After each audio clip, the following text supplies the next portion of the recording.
The Timeshift. Doctor Who? On a Saturday? Wow, what a novel idea. What did you think about this week's episode of Doctor Who? Did you love it? Did you hate it? Let me know in the comment section down below and I'll get back to you shortly, either directly in the comments themselves or towards the end of a future video. Be sure to like, favourite, subscribe, click the bell and do all the YouTube stuff that YouTube wants you to do, because YouTube is an increasingly scary place for small content creators. Support your local small content creator today, you will do them a power of good. Now, on to the review. I'm going to be honest with you, dear listener, I don't really have any kind of extensive notes written out for this one, because I'm going to be honest with you, I don't really think that would end up changing my thoughts, my feelings on this year's New Year special.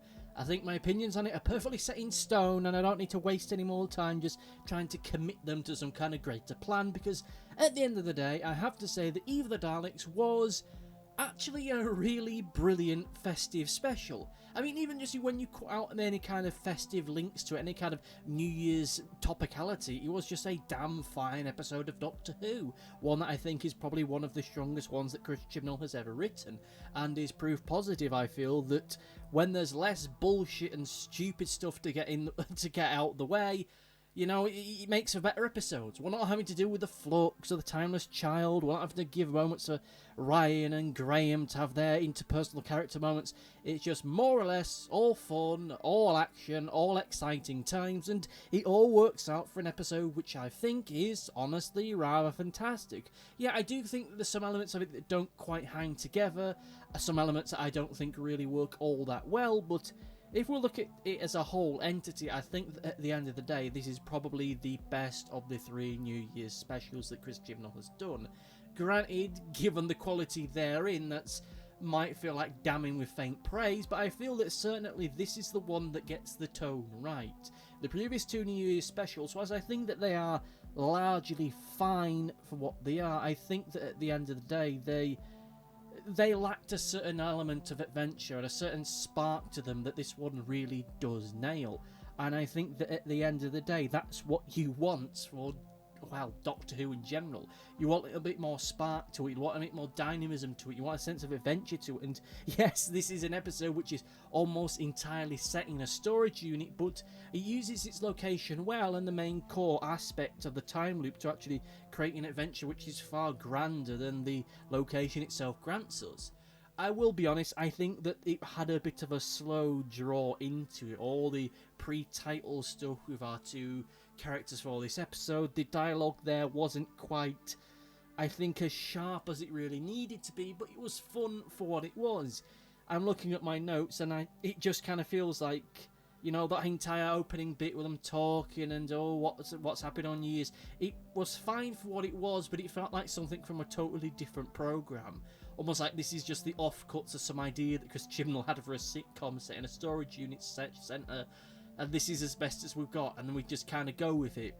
Actually, you know what? Scratch that bit. That's a way too harsh for it, because I think the dialogue itself is fine. I think it's delivered far better than dialogue as written is, but it does feel like a bit of a slower run thing. Whilst I am incredibly, I wouldn't say apprehensive, whilst I'm not a massive fan of the whole last time with Doctor Who where they have like the ending of a previous off-screen adventure happening, you know, just happening at the start of the beginning of an episode. I think that something like that would have been welcome, because it would have added a sense of dynamism, extra sense of spark and adventure to the beginning of the episode, because it is a bit of a dry opener.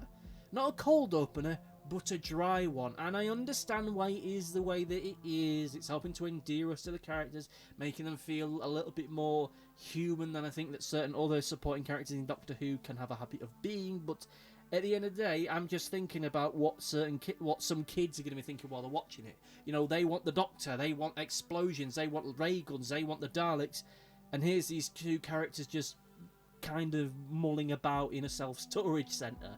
Like, I, again, understand it, and I think it's fine for what it is, but again, you have that issue where it's a festive special. Yes, it's not a Christmas special, but it's still a New Year special.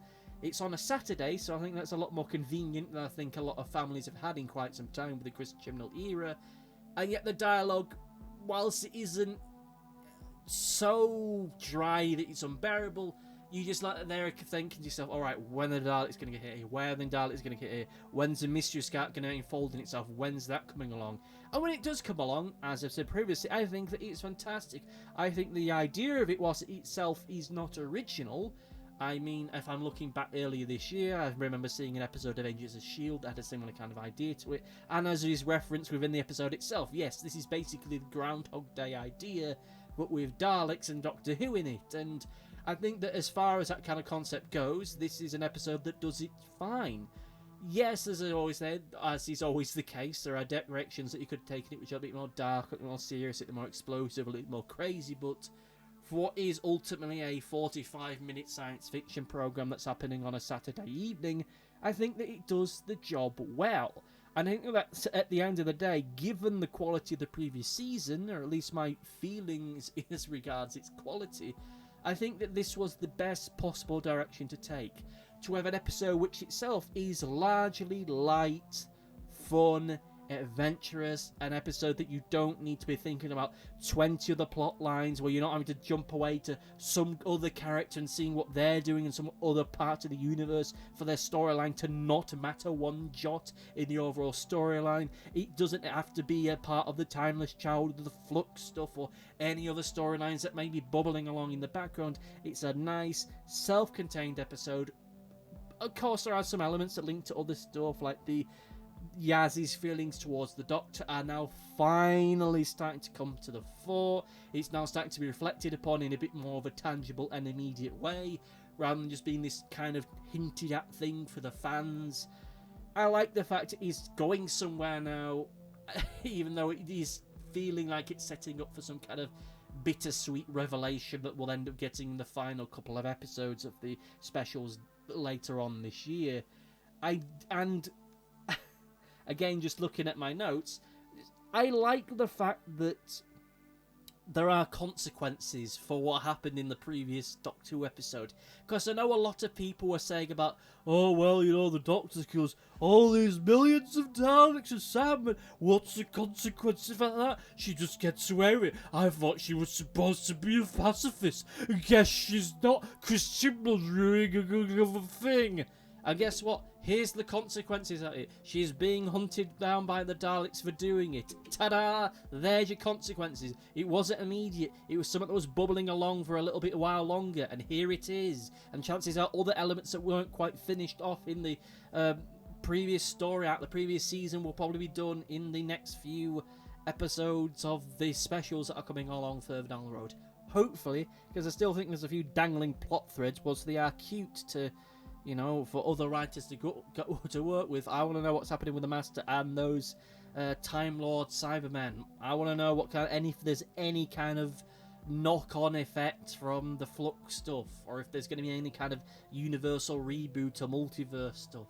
Like, this is all stuff that's set up and teased, but whether or not we'll see, I don't know, because there's a part of me that wonders whether or not this episode itself is indicative as to what the next few specials, with the exception of maybe the final one or two, is going to be.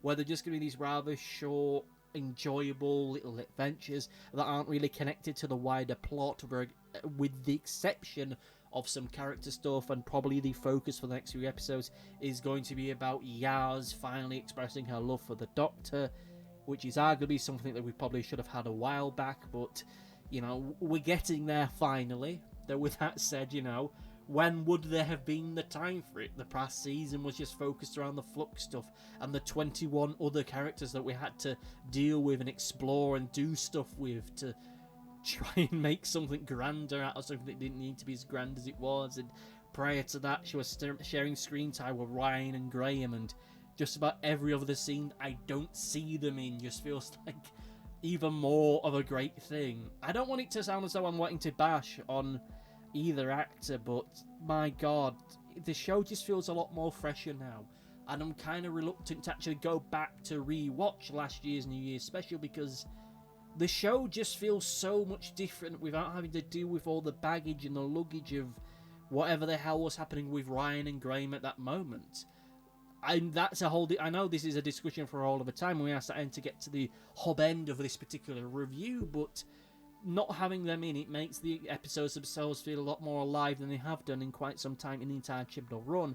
So that then we end up having episodes like this where, yes, characters like Dan do feel a little bit redundant, but they do serve their time well, and they have a few good lines. I think that in general, the episode itself was far well written as far as the dialogue itself is concerned than maybe a lot of people are going to give it credit for. I don't think that it is most thigh-slapping, ticklingly funny episode, but I think there is some decent dialogue moments within it, and you know, I'll say this. I think that Chris Chibnall, regrettably, is starting to come into his own as a writer for Doctor Who far too late in his tenure, and that had the episodes been as good as this one, and the Centauran episodes, and the one where the Cybermen are... Not Cybermen, the Son... Yeah, I just said the Cybermen. No, the Sontarans. If the episodes had been gone as good as the Sontaran episodes, and The Woman That Fell to Earth, and this one, you know, we'd all be in a very different position now looking towards the end of his tenure as Doctor Who. I think there'd be a lot more people saying, "No, Chibnall, come back, we need you!" You know, maybe the secret to Chris Chibnall is that he doesn't... The less important he thinks the story is, and the less metaphorical luggage that he has to bag around, the better that it is. Though with that said, I remember some of his episodes when he wasn't showrunner, when he was writing during the Stephen Moffat and Russell T Davies era, and they didn't have a lot of baggage to them, but blimey, they were kind of crap. But this week's episode, just to wrap up before we get too distracted, was fun. I think that it was everything that an episode like this needed to be, and it is regrettable that we're getting it so late, ultimately, into the run of Chris Chibnall being the showrunner. And honestly, had this been the quality of the festive specials for the entirety of his time as showrunner, I would have very different feelings about all this. Because I'm still of the opinion that these should be Christmas specials. Yes, they are all surrounding New Year's Day, but that doesn't matter. It's New Year's Day today, and this episode was set on New Year's Eve. I thought the episode itself was actually going to broadcast yesterday, and I was thinking sort of, oh, that'd be an exciting change of pace, but no, it was on New Year's Day, and as I've said in the past, I don't like the fact the specials are on New Year's Day, because it's a time of year where everyone's too pissed and tired to really bother, but you know what, it's fun. Like I say, it's fun, and I think that at the end of the day, this is probably going to be one of the better specials that we're going to get over the next few months. I hope that it isn't. I hope that it's the only ways up from here, because if we can look back at this being as the one quote-unquote bad one, as far as the specials themselves are concerned, my god, we're going to have a fun time ahead of us. I mean, at the next special, whenever the Christ that's going to be, we're going to get the Sea Devils back, at long last. I mean, it feels apt that Chris Chibnall is the one that's bringing them forward, because there was that Paraxius episode, or whatever it was, from a season or two ago, which felt as though the big revelation in that was going to be Sea Devils, and maybe it was, but rights issues got in the way, but hell, here we go. Sea Devils are coming back. I'm excited to see what they can do with them, because he always kind of felt like a little bit of a one-trick pony as far as villains are concerned, but we'll cross that bridge when we get to it. Still, as a whole entity, like I say, great episode. Really one of the best festive specials we've had in quite some time. Possibly one of the best Christmas specials, or festive specials, that we've had in probably a few years, and I include the Twice Upon a Time, or whatever the hell it was, the Peter Capaldi final episode, because I really wasn't a fan of that. But what about you, dear listener? What did you think about this year's New Year special of Doctor Who? Did you love it? Did you hate it? Let me know in the comment section down below, and I'll get back to you shortly, either directly in the comments themselves or towards the end of a future video. I just bit my tongue. Ouch. Thank you all for watching. I hope that you have a fantastic new year going forward. Thank you all, and goodbye. Bye! Thanks for watching. Be sure to like, favourite, subscribe, click the bell, and do all the YouTubey stuff that YouTube wants you to do. Go on, it'll do me a power of good. Until next time, my friends, goodbye!